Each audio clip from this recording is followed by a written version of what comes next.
लगातार 2 लोकसभा चुनाव में बुरी तरह नकारे जाने के बावजूद राहुल गांधी कांग्रेस की तरफ से पीएम इन वेटिंग बने हुए हैं और कांग्रेस की जो हालात हैं उससे साफ है कि आगे भी दशकों तक उन्हें इस तरह पीएम इन वेटिंग बने रहना पड़ेगा। अब प्रियंका वाड्रा को पीएम इन वेटिंग तो नहीं लेकिन सीएम इन वेटिंग बनने का शौक चढ़ा है, इसीलिए उन्होंने खुद को यूपी में कांग्रेस का चेहरा घोषित कर दिया।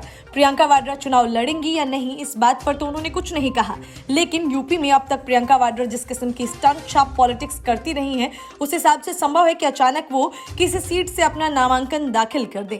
असल में कांग्रेस की तरफ से यूपी चुनाव के लिए घोषणा पत्र जारी करने के मौके पर जब प्रियंका वाड्रा से सवाल पूछा गया कि यूपी चुनाव में कांग्रेस पार्टी का चेहरा कौन है, तो इस सवाल के जवाब में प्रियंका ने सवाल किया, और कोई दिख रहा है क्या?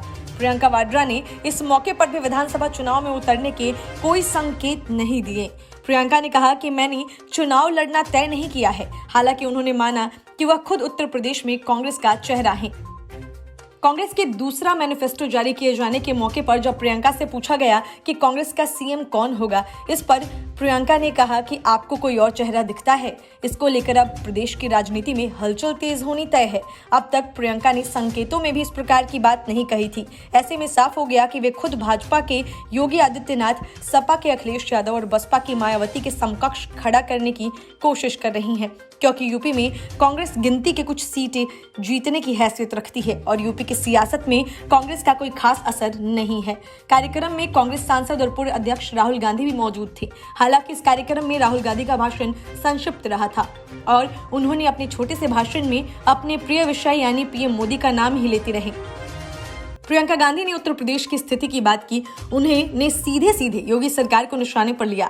प्रदेश में रोजगार की स्थिति पर चर्चा की। युवाओं को रोजगार दिलाने के लिए आयोजित होने वाली परीक्षाओं में गड़बड़ियों की चर्चा की। प्रतियोगी परीक्षाओं के पेपर लीक से लेकर अन्य तमाम धांधली को रोकने और युवाओं के लिए एक बेहतर भविष्य के निर्माण पर जोर दिया। इस पूरे कार्यक्रम के दौरान प्रियंका सबसे प्रमुख किरदार में रही।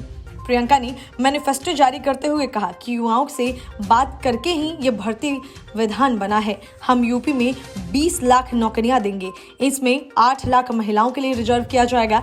हमने विधान में ये भी बताया है कि ये कैसे करेंगे। 12 लाख पद तो अभी भी खाली हैं। हम जॉब कैलेंडर बनाएंगे और इसका कड़ाई से पालन कराएंगे। भर्ती परीक्षाओं के लिए फीस नहीं लगेगी। परीक्षा देने के लिए ट्रेन और बस यात्रा भी मुफ्त होगी। Bureau report, news of India.